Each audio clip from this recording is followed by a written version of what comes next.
Ah, movies. They get me through the best of times, the worst of times. They are everything. So then why do they keep fucking them up?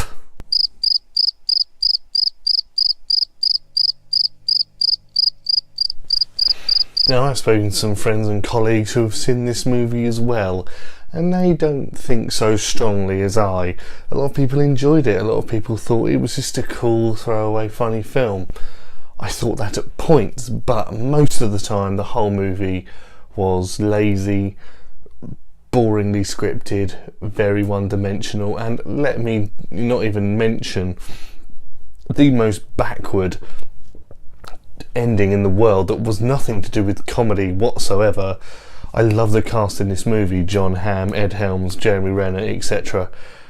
But when you have all that comedy talent in a movie with a story that is actually true, it could be quite interesting, but that ending just fucked it up. Whoa, I could never watch it again just because of the fucking ending. Right, there's 9 more of these pieces of shit to get through. Let's get to the next one.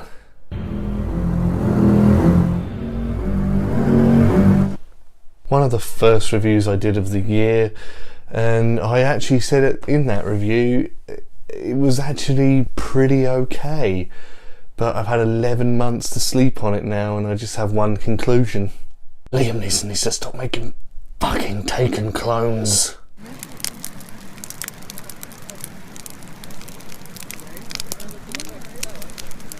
Now, I'm in the minority here because I've seen a lot of people put this on the best of their, the top 10s, but honestly, once you get through the product placement fuckfest that is Ready Player One, there isn't much substance behind it.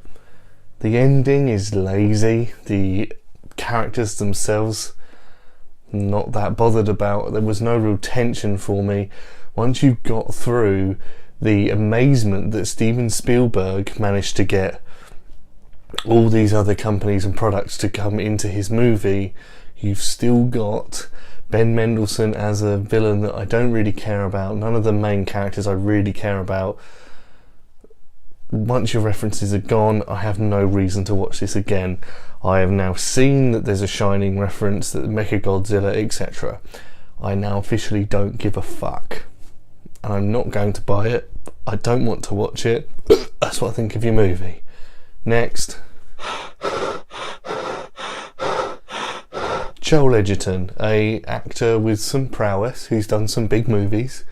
He has a brother called Nash who wanted to direct a movie, so he got his brother in it, and Charlize Theron, one of the most beautiful people in the world, in a movie that no one's seen, really. I looked at it, thought it was quite interesting, but nobody's seen it. The reason it's not lower down on the list or higher up, whatever way you want to look at it, there's worse films than this, but the fact that this hasn't been seen or heard of all year must be a bad thing. It's terrible. Don't even bother. I don't know why I did. If I had to pay for it, I would have felt a lot worse about it. But yeah, there's a reason you've not seen it yet. Don't worry. Next, please. Oh, look, yet another throwaway comedy. I love Jason Bateman. I mean, fucking Teen Wolf, man. But, and I love Rachel McAdams, Doctor Strange and The Notebook, to just name 2. But I've never seen such a paint-by-numbers bullshit throwaway comedy in my life, with 2 people who are funny trying to be funny. I literally walked away empty from this movie because I was expecting it to be quite clever. Oh, people think that this game is real, and then they tried to add like a double twist at the end, and it's just so bollocks that I literally have no energy for this video because it's just so shit. That film is so shit that I honestly am insulted by it being called a comedy.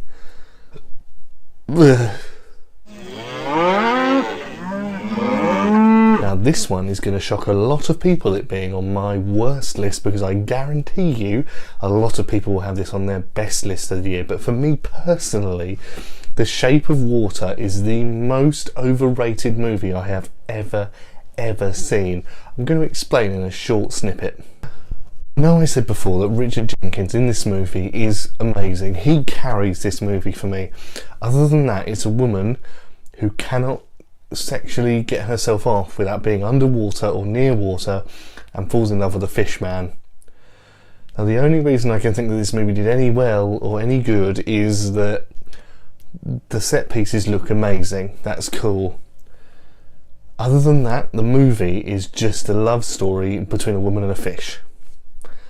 Yeah, everyone else seemed to sort of jizz their pants over this film, that if you actually sit back and look at the synopsis, it's nothing. It is essentially nothing.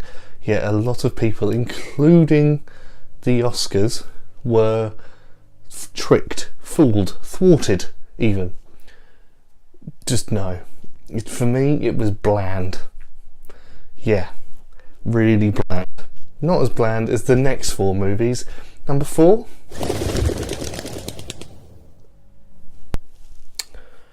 The first one was a good callback to a classic series that we are all fans of. It's dinosaurs and people. Cool. $1 billion hit, the new Jurassic World, and so's this one. I have no idea why. This film for me was just the same thing again. There's only so many times they can keep doing dinosaurs need to be saved, or dinosaurs don't, or there's someone trying to kill them, or there's a new breed of raptor or T-Rex or something. It's the same as the first Jurassic World, just instead of a hybrid T-Rex, it is now a hybrid raptor thing. That is it. I don't know how long they can keep going. I hope the next one, which I know is being written by Colin Trevorrow again, is the last, because they cannot keep squeezing this turd of any juice, honestly. Christ, there's still 3 more of these. Ugh. Look, this is my second Oscar movie on this list. I'm pretty sure no one else will have this, or I'll be very surprised if they do. The Darkest Hour, for me, was a film that was literally just clinching itself on the fact that Gary Oldman was playing Churchill. Personally, I think that it's just, all I could see was Gary Oldman in a fat suit. I thought his accent was poor. I thought he was way too exaggerated to be Churchill. He was quite a sombre man. I like my World War II history, and I thought I was really going to get some more depth into the background of Dunkirk, because this came out not that long after Dunkirk had come out. So you think you've seen the beaches, now you've seen what was happening. Really not that much going on. He even ruined the famous speech that Churchill did in Parliament. Said it all wrong, way too expressionate. I just kept seeing Gary Oldman trying too hard. He won the Oscar for it, I know that. That's cool, he deserves it, whatever. But personally, I think there was more people deserved of it than he was. It's not the best film, and I'm not really planning on seeing it again. I wasn't that bothered, and I was really hoping to love it. We're nearly there now, guys, we're nearly there.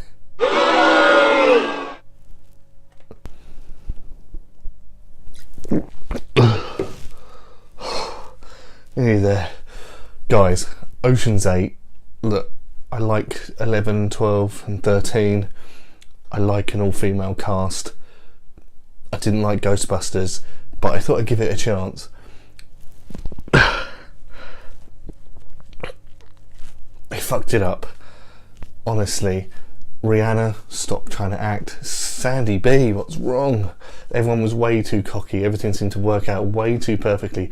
Way too many things had to be a coincidence for this movie to work. If they play it off that they planned it the whole time, I fucking hate that. Oh my god, this movie angered me so much. Yes, it's number 2, but honestly, the number 1, probably no one ever saw it either, but fucking hell, this movie was so bad. I was angry, physically wanting to hit something. It was just awful. Can we move on to number 1, or I will go mental?